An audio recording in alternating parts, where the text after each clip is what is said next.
Fufu, a staple of Nigerian cuisine, with roots deeply embedded in the rich soil of West Africa. A dish that represents nourishment, unity, and cultural heritage.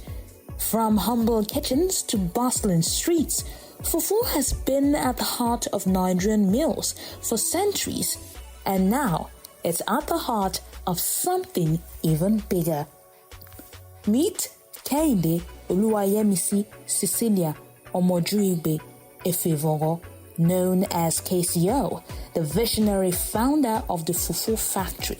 With over 25 years of trailblazing experience, KCO is more than just a business leader.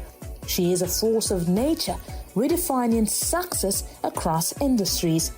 From revolutionizing the banking and insurance sectors to now leading the charge in sustainable, delicious food production, KCO is proof that passion, perseverance, and purpose can change the world. At the Fufu Factory, KCO has transformed the traditional Nigerian dish into a symbol of sustainability and innovation. By merging the past with the future, she's not just feeding the people, she's nourishing the planet one bite at a time. A lifelong learner, KCO sharpened her skills at some of the world's top institutions. Whether in the classroom, boardroom, or kitchen, she's always ahead of the curve, leading with an infectious energy that sparks dreams and inspires action. Join us as we go on this remarkable journey with KCO. Fufu may feed the body, but KCO feeds the soul. And with her vision and her brainchild, the Fufu Factory, anything is possible.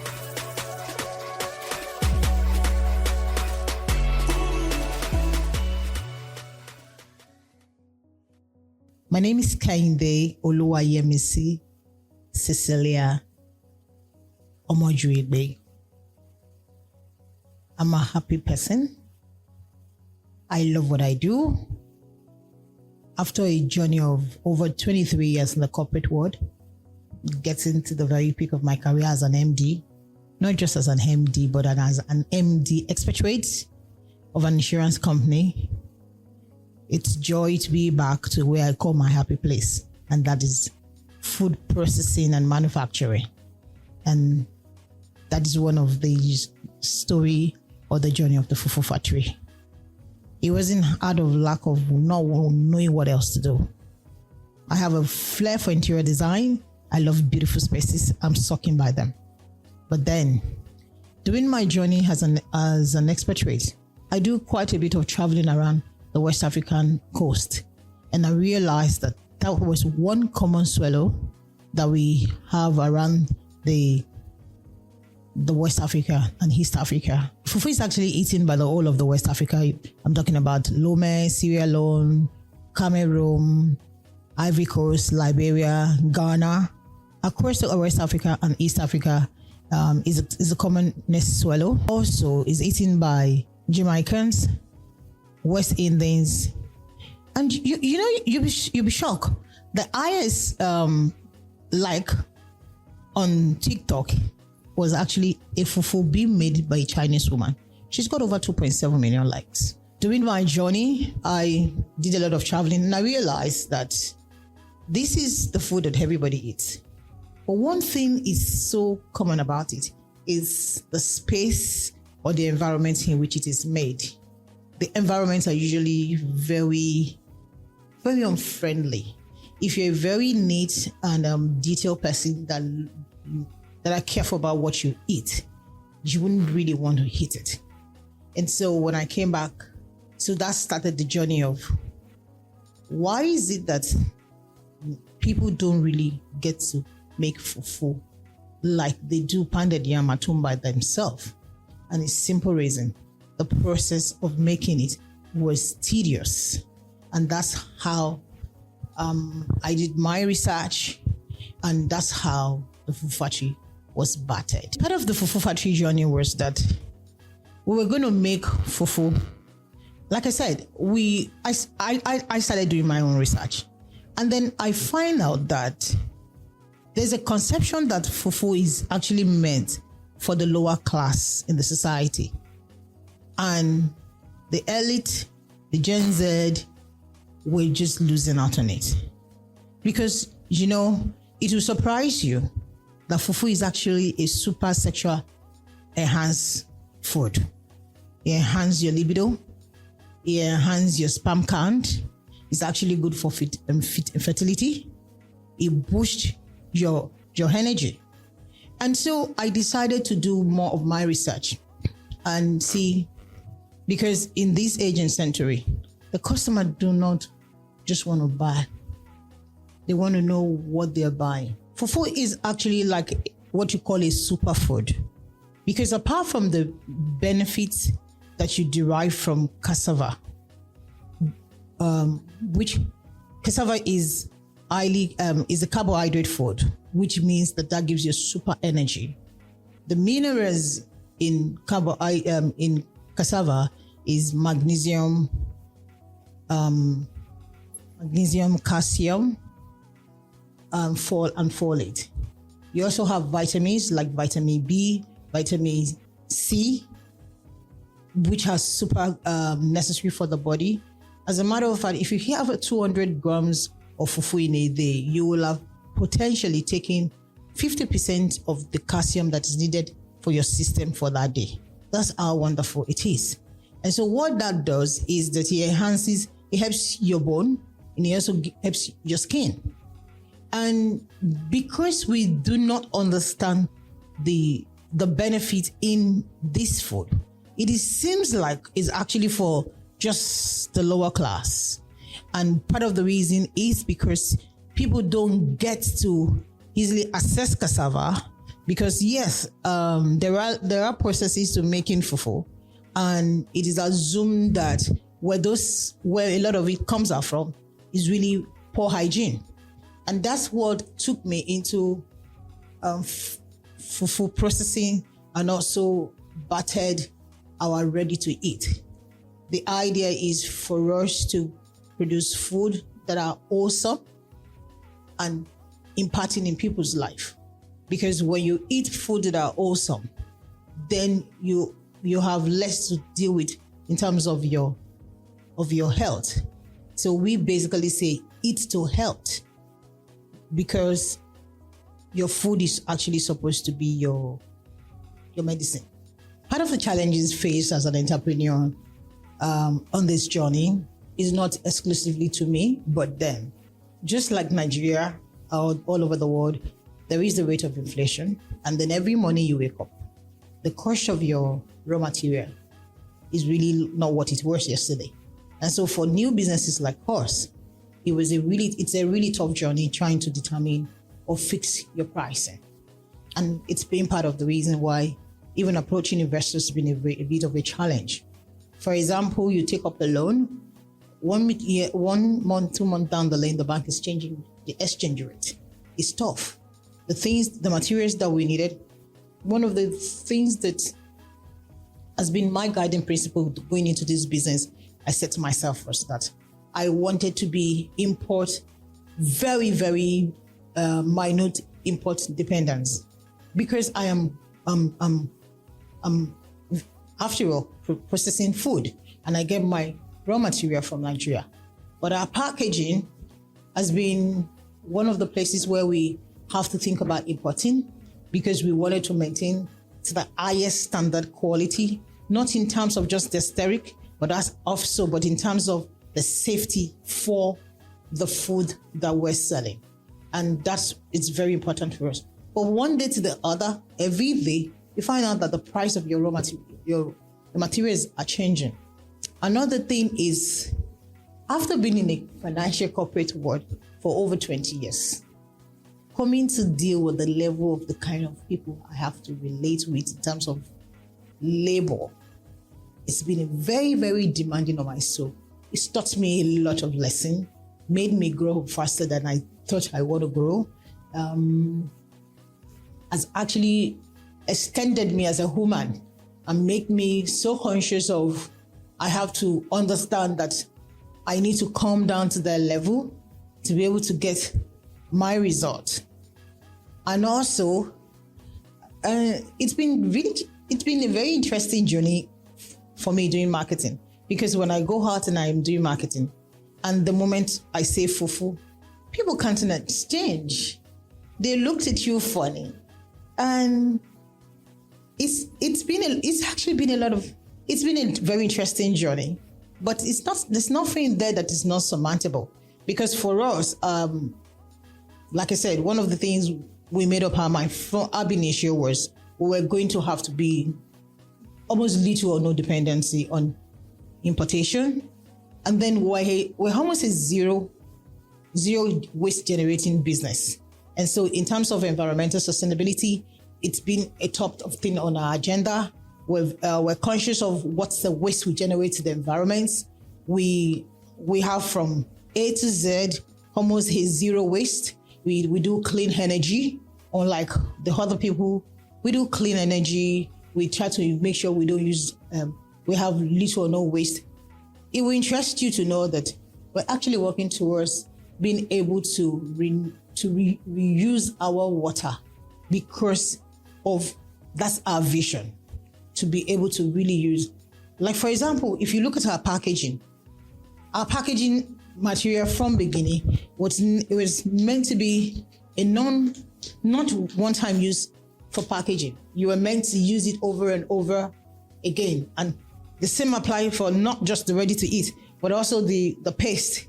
They were intentional. After spending over 25 years in corporate world, learning strategy, learning marketing, safety, it will only make sense to bring those things into this business. One of the most interesting things on this journey for me has been that a lot of people cannot believe that Fufu Factory is just going to be 1 year. When people see our brand, they assume we're older than what we are. I remember a very pleasant experience. I was in a restaurant with a friend, and somebody saw the package in my hand, and I said, Fufu. I don't know how she gets to hear me say Fufu Factory. And she woke up to me and she said, Fufu Factory, Fufu Factory. You know, I look forward to the day where, even at the international airport, where people will call me Fufu Factory. When I introduce myself to people now, I call myself Kehinde Oluwayemsi Fufu. That's how proud of this journey that I am. Because at the Fufu Factory, we take pride in what we're trying to do, in what we're doing. And that is that bringing technology, innovation into the old traditional things that we've always had, and making it healthy, awesome, unadulterated for people to eat, and that people can eat it with confidence and they can actually hold it. And I just want to appreciate everybody that had made this brand go beyond what it is, because we've had a lot of people use our products for party souvenirs. We have different segment of our market. We are a B2B business, and we're also a B2C business. We provide support to restaurants by making the ready-to-eat fufu. We have the top 5 restaurants in Nigeria at the moment as our client, that we deliver thousands of wraps of fufu to every day. We also understand the market of the gift or private label or what you call party. For example, at Christmas, we branded our packs for Christmas, just for our clients to be able to easily give to people as Christmas present without them bothering their head about extra wrappers, just to say thank you. We also do for parties. We brand the packaging for parties if you want to use it for souvenir. And we have our own branded packs. And the same apply to the ready to eat. We have our branded retail packs for ready to eat, but we also have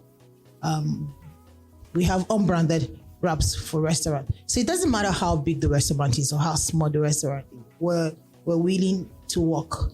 And one of the things that we take pride in for us as a business is that because we understand that when people trust us with food that they are not cooking or they are going to cook, they trust what is in our label.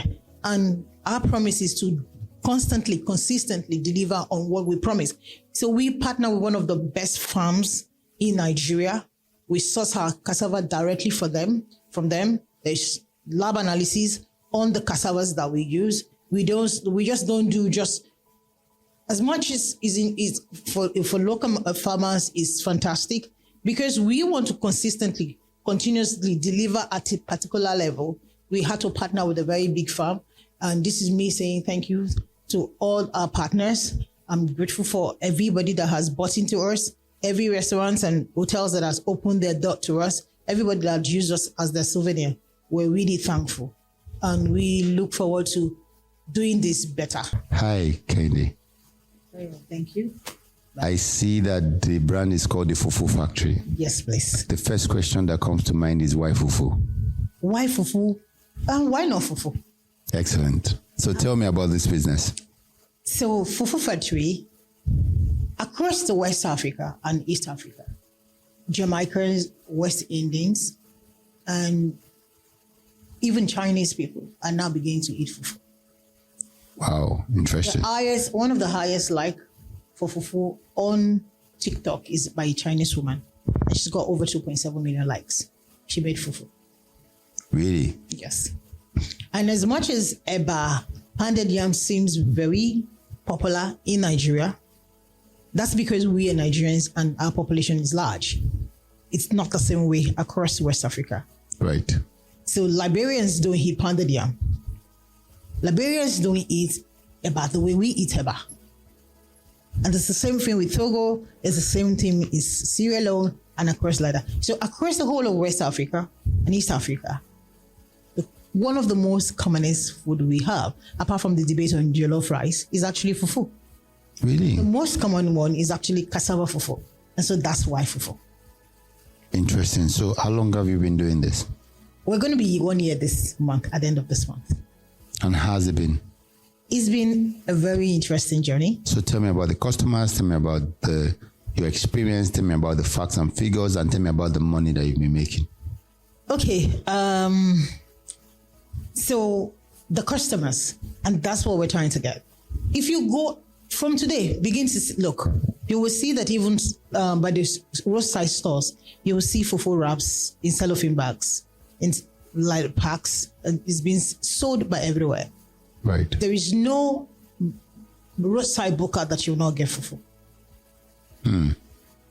That's how common it is for the lower class. Right. Some people call it 6 to 6, but they call it 6 to 6 because they make it really hard.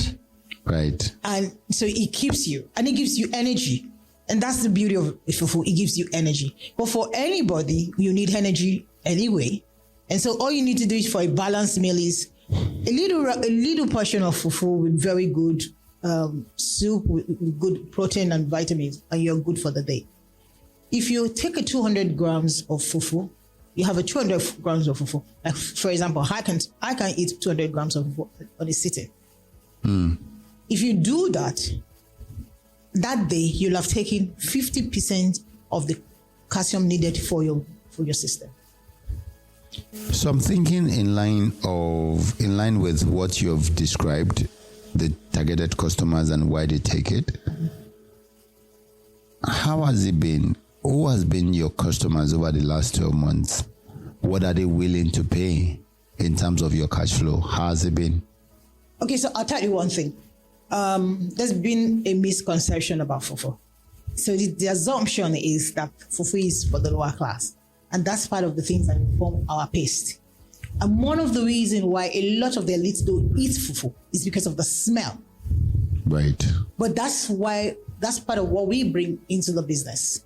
Because you actually have the authentic traditional fufu taste without the smell. That's what we give you. And because sometimes you can't take it as hard as it is, the one that you get outside, and a lot of them are actually adulterated. You can actually get our paste and make it by yourself. Let me blow your mind. You can actually have fufu ready by microwave, but in less than 4 minutes. Oh, really? Yes, really. So So there's a lot of assumptions about it, but it's not that. So every afternoon, every night, you can have a meal of fufu in your house in less than 5 minutes, made by yourself from your kitchen. So what I'm hearing is quick to make. Yes, it is quick. It's not from the lower class. Oh, it's not for the lower class. Then who is this for? Fufu is for everybody. So how have you been marketing it to everybody? What have they been willing to pay for the different packs of fufu? How has it been translating to money? It's been translating to money. For right now, one of the first first tier restaurants in Nigeria, we supply them the ready-to-eat fufu. Right. So we do thousands of wraps of fufu every day at distribute. Okay. So that's for our ready-to-eat. And we also have our retail brand for the ready-to-eat. You'll be amazed. We have customers in Banana Island. I like the sound of that. I just like the fact that you're making money. What I want to know is, how do you intend to grow your revenue? How do you intend to grow your cash flow?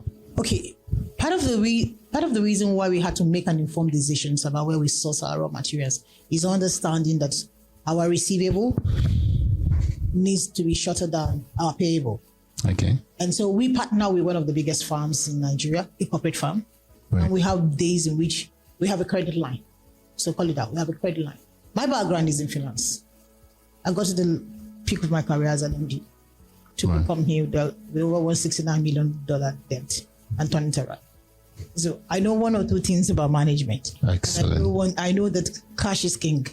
Absolutely. And so for us, it's very important. That's part of the reason why we're not yet in every Nigerian supermarket, because we will not do business on the terms that they are doing at the moment. Right. We're not going to kill our business to keep them or to want to run to the supermarket. So that's part of the reason why right now, 95% of our sales are from our online customers. People book online and they pay cash. Right. The restaurants that we deal with, the highest credit line that we have, we actually had to work out of a transaction with one of the restaurants because they were going to do 90 days. We cannot do 90 days.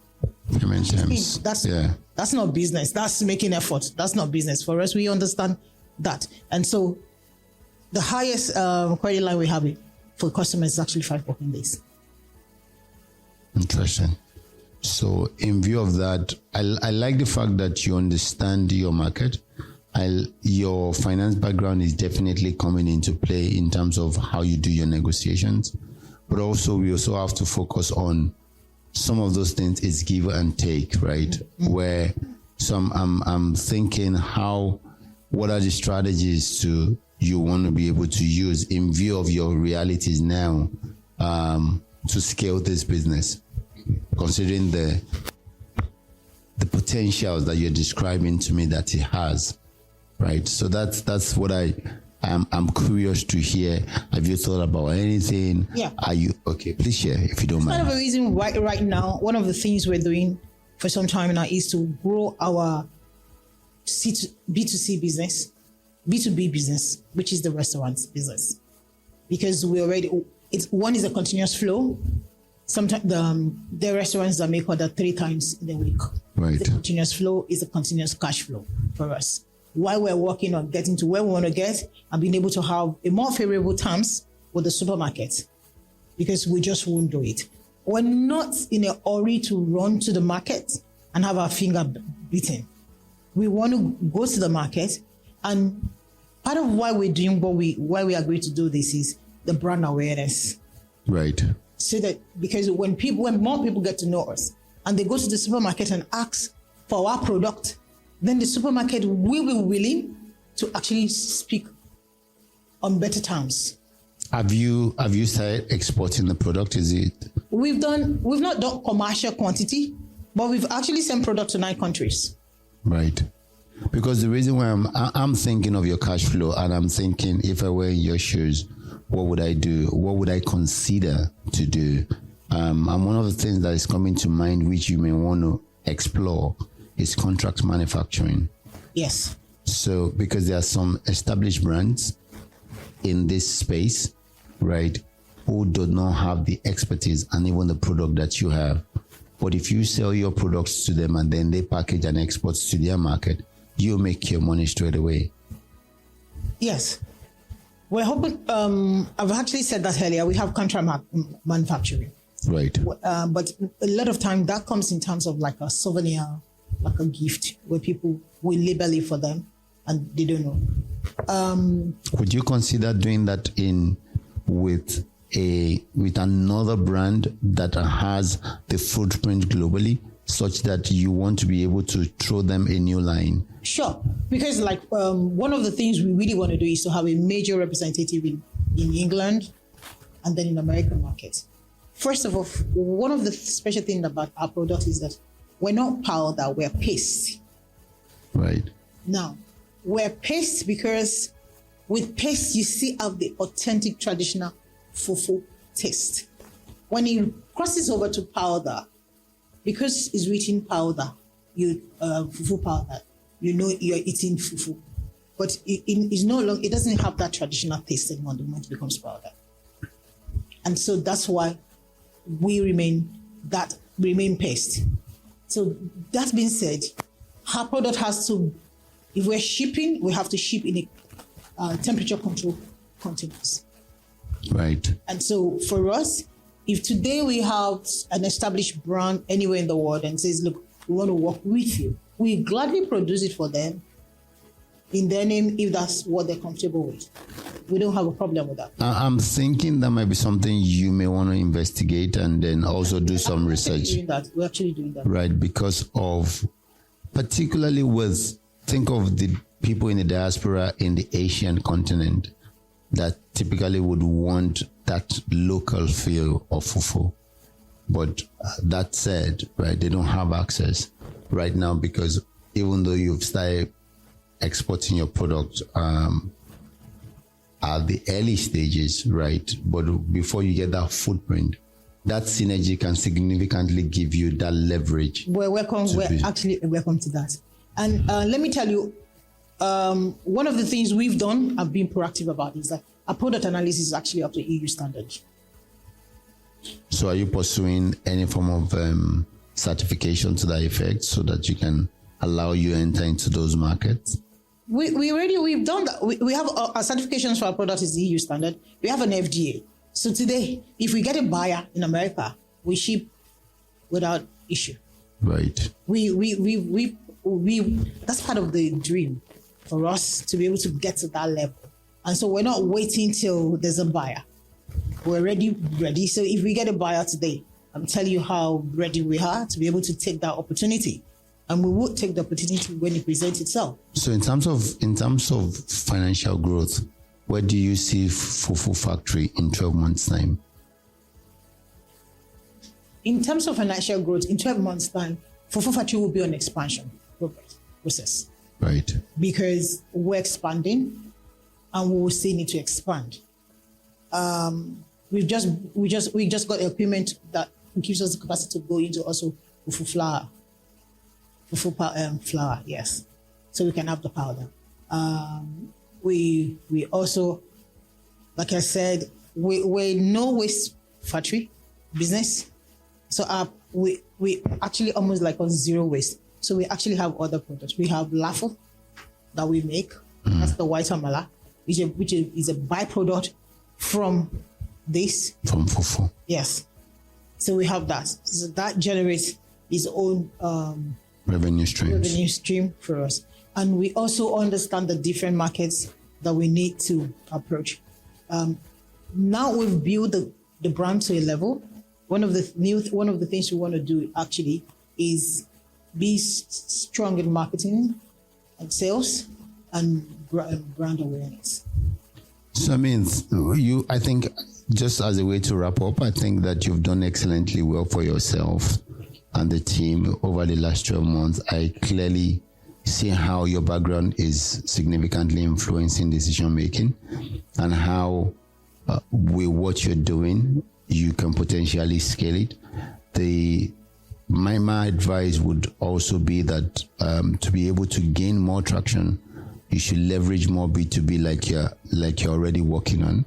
I would think that beyond the restaurants, which is giving you the needed traction that you would desire, working with product manufacturer within the same value chain that you might be able to collaborate with, such that you can give them the product that they don't have, and then they can export to other countries while you still continue with your own plan and agenda. With that, I would want to sound a note of warning, though, if you don't mind, because with the business that you are in has a lot of bias already about the product. So there is a tendency for you to want to create awareness and publicity by flogging the public with so much information at the same time. And that can be financially costly in terms of your marketing streams. You can invest so much in marketing and then you are not seeing the traction that you need. It's one of the ways that you can get frustrated as an early stage business owner. Please do it with caution. And I wish you the very best. Thank you.